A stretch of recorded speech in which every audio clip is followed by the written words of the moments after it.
Hello, this is Chris Pickard at Body Imbalance in Hertfordshire, and today I'm going to hopefully answer or go some way towards answering the question of is arthritis curable, by talking to you about two surprising supplements and the study that's made me want to make this video.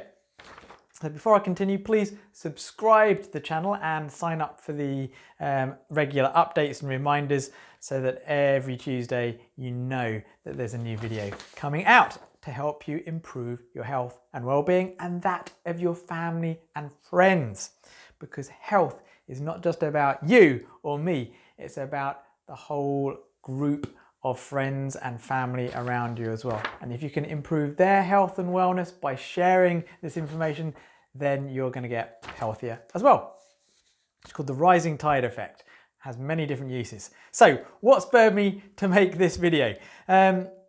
Basically, Duke Health in the United States published on the October 9th in a journal called Science Advances something about how just like certain animals like salamanders and I believe zebrafish, but other animals as well, or fish, lizards, they have the ability to regrow limbs, basically.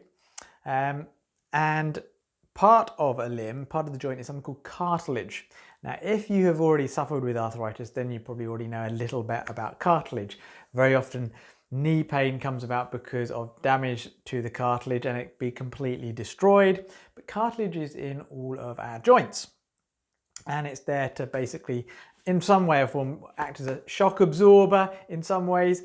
And the cartilage it's not quite bone, but it's not muscle either.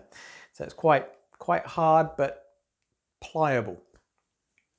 And it's really been thought that once the cartilage goes, it's very hard to repair itself. And what we're now finding is that these researchers have found that, say for instance, the ankle joint is much better at producing young and new cartilage than the hip. So the hip has lots of very old cartilage in it, very old proteins, knees not quite so old, and the ankle, it regenerates more easily. And they have found that the process of producing new cartilage is very similar in humans, is very similar to that found in things like salamanders that can regrow entire limbs. And it's down to something called microRNA. What is microRNA? You may have heard of DNA. So DNA is the blueprint of our body, inside of all our cells. It's our entire genetic material. But when a cell is trying to make something new, it basically makes a little bit of RNA, which is like a bit of information made from the DNA. It's like an instruction. It's like a little note. And microRNA is like tiny little bits of instruction. And there's microRNA literally going around our blood all of the time. And it's the different microRNAs that provide different messages. And we know that for whatever reason, there's more microRNA in the ankle helping the cartilage than there is in the hip. But there are some things that we can do to actually improve the microRNA throughout our entire body.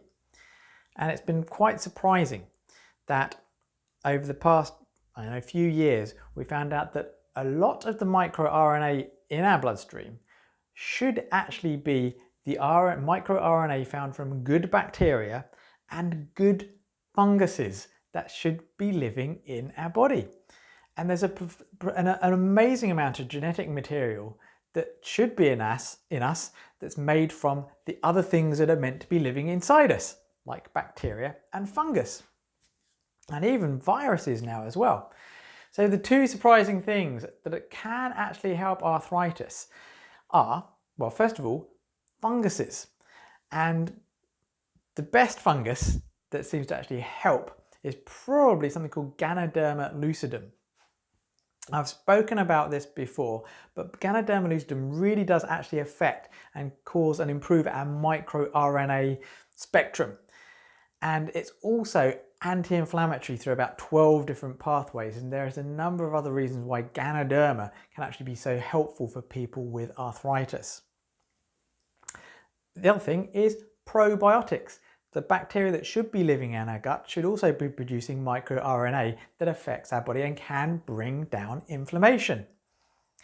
Now, these are just two things. And if you'd like to know the exact form of Ganoderma, because many of the pills containing Ganoderma, or reishi mushroom as it's known, don't actually contain good quality reishi or Ganoderma. Some of them contain none whatsoever. So you want to make sure you get the best form. So I'll give you a link so you know where the best one is from. Okay, but there are lots of different good probiotic strains out there as well. It's good to vary which ones you take. But these are just two things that affect our microRNA. It's all about having the right diet, and also how you exercise has an effect as well. And the main reasons that people with arthritis tend to get worse is because the very things that they've done or haven't done that have caused it in the first place, they haven't had the muscles found that are causing weakness around the joint. They haven't actually changed their diet or their nutrition, which affects their microRNA, which affects their ability to heal. But there's also the right nutrients to make bone strong, the right nutrients to make cartilage.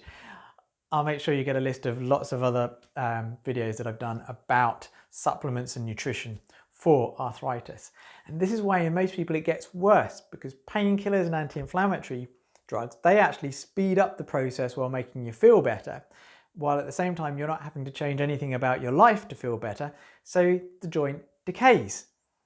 Whereas if you actually start doing the right things and stop using painkillers, you can actually allow the healing process to go ahead, and you can actually improve.